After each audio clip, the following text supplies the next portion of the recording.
So today I'm going to be putting on these upgraded Tundra brakes on my 3rd gen 4Runner because I keep warping rotors, and I've done 2 sets of brakes on this thing and probably 30,000 miles, which is just ridiculous. And I think it's because my wheel and tire set up. So today we're gonna be putting on the Tundra brake upgrade. So you need a set of brake calipers from the same year 4Runner.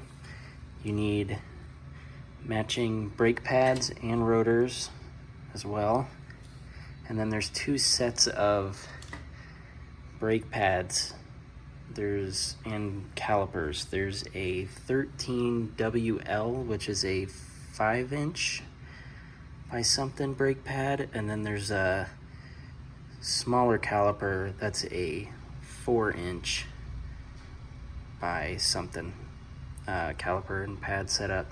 You want to get the 5-inch because that's actually a better upgrade than 4. But we're gonna get right into it here. We're gonna start by lifting it up and taking my front wheels off. So we got the wheel off and my spacers. So I'm gonna start by I'll probably clamp the line just so it don't take a bunch of fluid. I just wanted to show you how much bigger these calipers are compared to the stock ones. Quite an upgrade. And the rotors are a little bit bigger. Can compare them better when I take them off, but you can see the lug pattern matches right up. So I'm gonna start by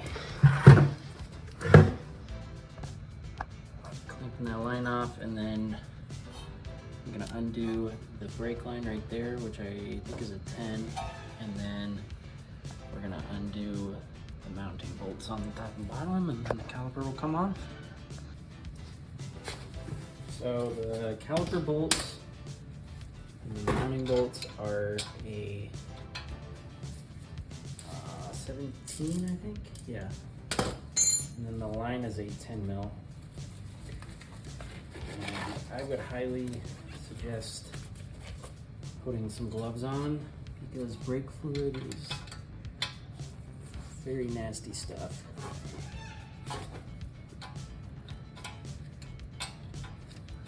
This broke free. One there. I got a catch pan underneath this to catch brake fluid.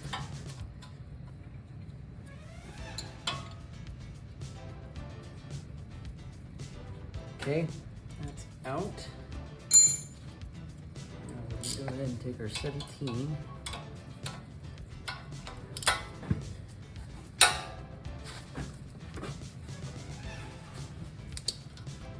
I'm gonna grab a breaker bar.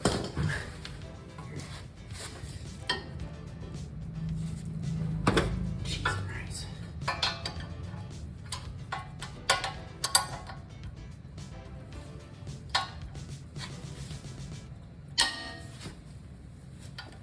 Whew. Okay. So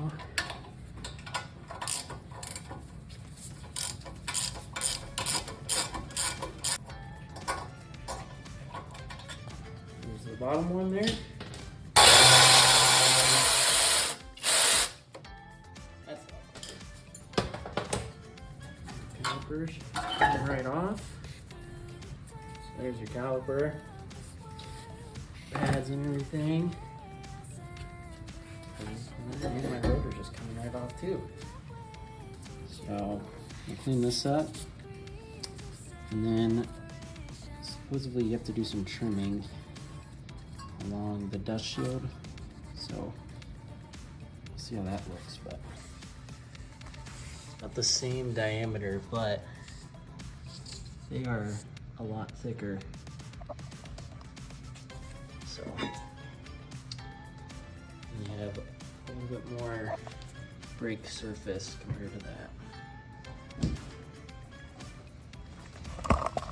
So the rotor fits right on there, but as you can see, where the caliper is mounted up, we're hitting the dust shield. So we're gonna have to trim that off along with,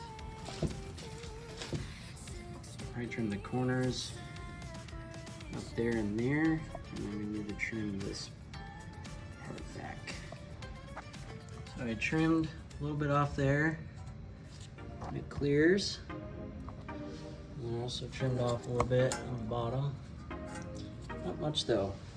And the rotor fits good. The thing it's rubbing on right now is the caliper because it's not bolted, but super easy. The brake line even lines up with the hole. Super straightforward. Okay, got the whole assembly on. Got the line connected. Pretty much bolts right up. It's a little tight, but got the hardware on and rotor. Nothing's rubbing.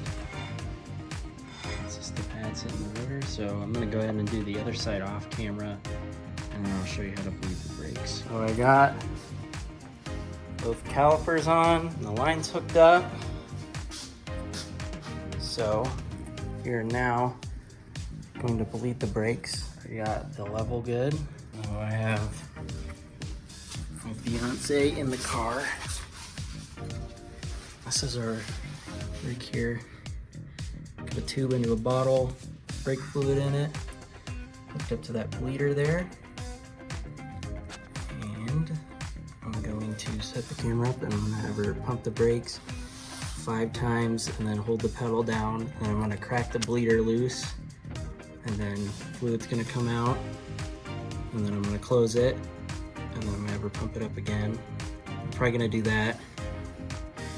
We'll do it 3 times on each, on the back, and then on the front we'll just do it till we get a nice firm pedal. Okay, pump it.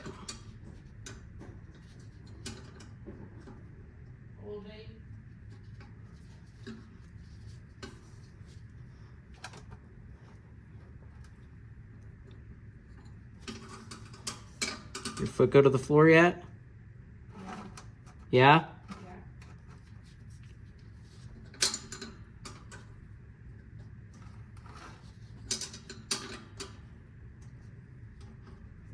Okay, I'm gonna tighten the bleeder back up, and then I'm gonna tell her to pump it again. So pump it up.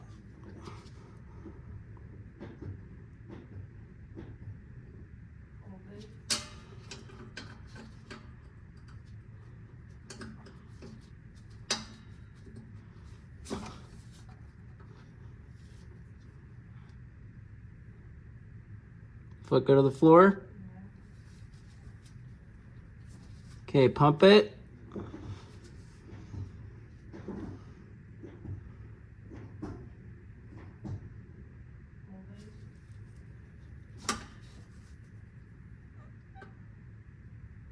Foot go to the floor.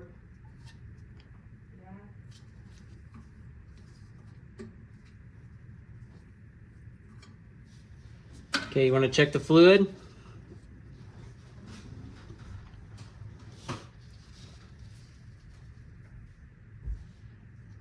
Still good? Yeah. Has it dropped at all?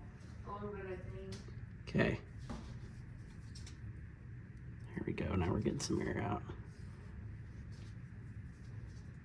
And we're just going to repeat this process. And we're going to go from the passenger rear to the driver rear. And then we're going to go passenger front to driver front. You want to go farthest from the reservoir and get closer each brake. Just going to show you guys all the air coming out of here. The front calipers.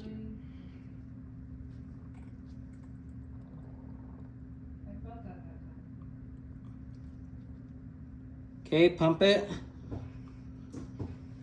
So you set it up this way so that when you close the valve, no air can go back up to the line.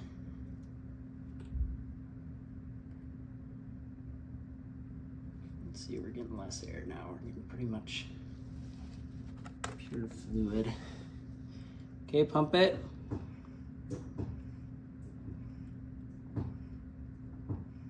Holding. See, it's pretty much just pure fluid there.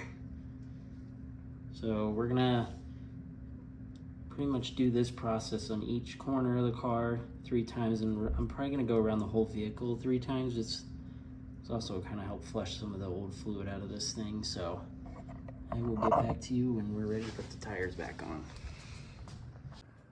Okay, I just finished up the brakes. We went out and drove it and did some hard stops and everything, and it seems to be a lot better. And the stopping distance is a lot better, and there's not that kind of shimmy you get when you're braking anymore. It just feels a lot more solid. And went ahead and kind of flushed out the brake fluid as well while we were doing that. But yeah, overall super easy install and upgrade. I highly recommend it. But just get the calipers, the rotors, and the pads, and make sure you get the 5.3-inch ones for the caliper and the pads.